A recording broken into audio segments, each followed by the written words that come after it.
चूंकि हम बात करने वाले हैं डज गॉड एग्जिस्ट के टॉपिक पर, तो ये एक ऐसा टॉपिक है जिसके मुताल्लिक कोई भी डिसीजन लेने के लिए अलग अलग स्टैंडर्ड्स हो सकते हैं।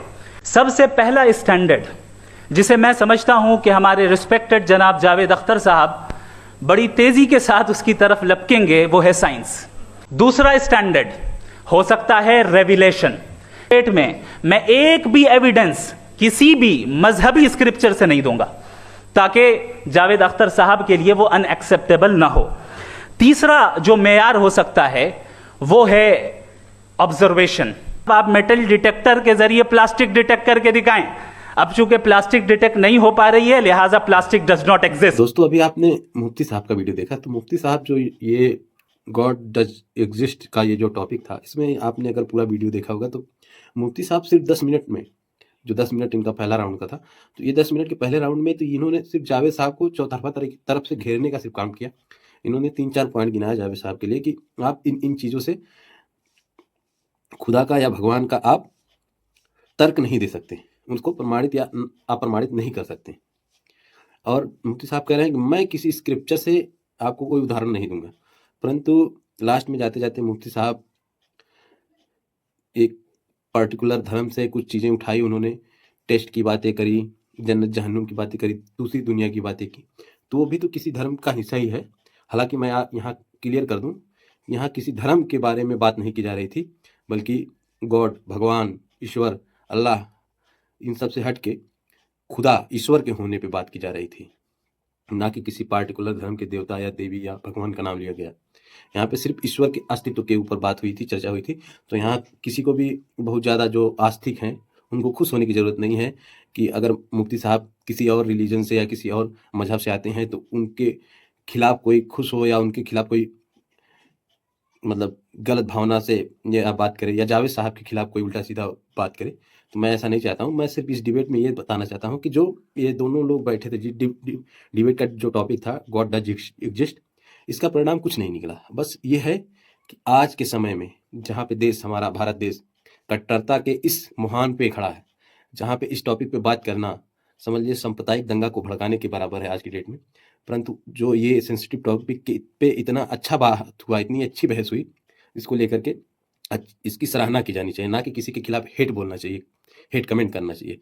तो मैं यही कहना चाहूँगा कि जो मुफ्ती साहब ने, थोड़ा मैं इस पर आपको बता देना चाहता हूँ कि मुफ्ती साहब ने जो पहले के शुरू के 10 मिनट थे, तो जावेद साहब को उन्होंने टैकल करने की कोशिश की, यानी कि चारों तरफ से उन्हें घेर करके एक जगह पे बांध दिया जाए। क्यों? उन्होंने पहला पॉइंट गिनाया, विज्ञान से आप कोई उदाहरण नहीं दे सकते। फिर उसके बाद उन्होंने कहा रेवलेशन से कोई आप उदाहरण नहीं दे सकते। फिर उन्होंने कहा कि आप ऑब्जर्वेशन नहीं कर सकते।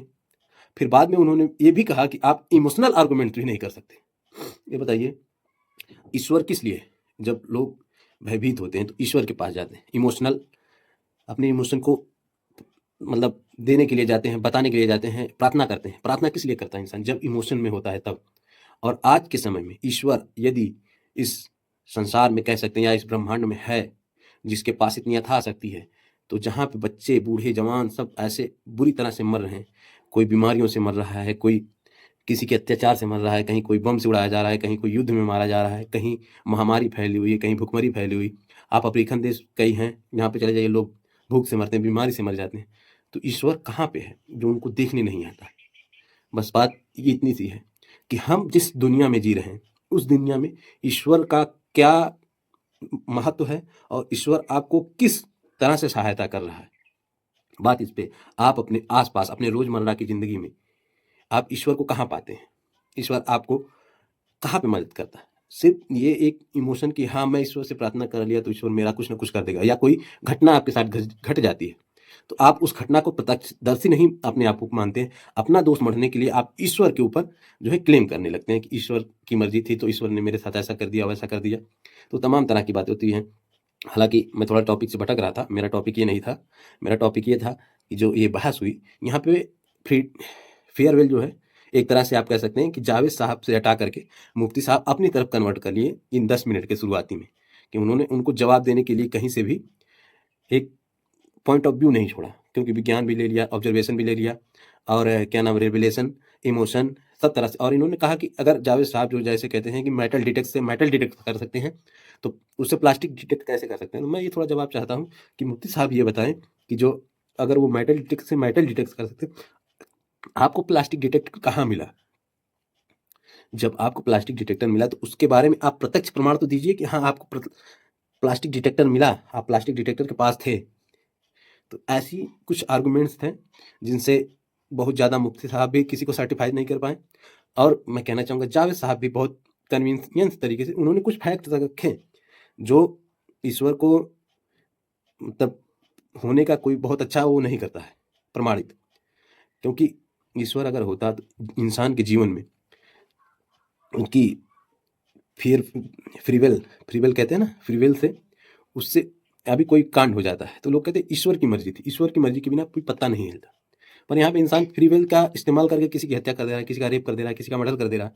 इस सब चीज़ों को लोग नज़रअंदाज कर देते हैं। लोग रोज डेली ईश्वर का नाम लेकर के अत्याचार कर रहे हैं, पर जब बात ईश्वर की आती है तो कहते हैं फ्रीविल था इंसानों के पास, इंसानों के फ्रीविल की वजह से ऐसा काम हो रहा है, ऐसे बुराइयां हो रही हैं। तो नहीं, ये इंसान ही कर रहे हैं, ईश्वर का कोई लेना देना नहीं। ईश्वर का नाम लेकर के इंसानों की बुराइयों को नहीं ढका जा सकता।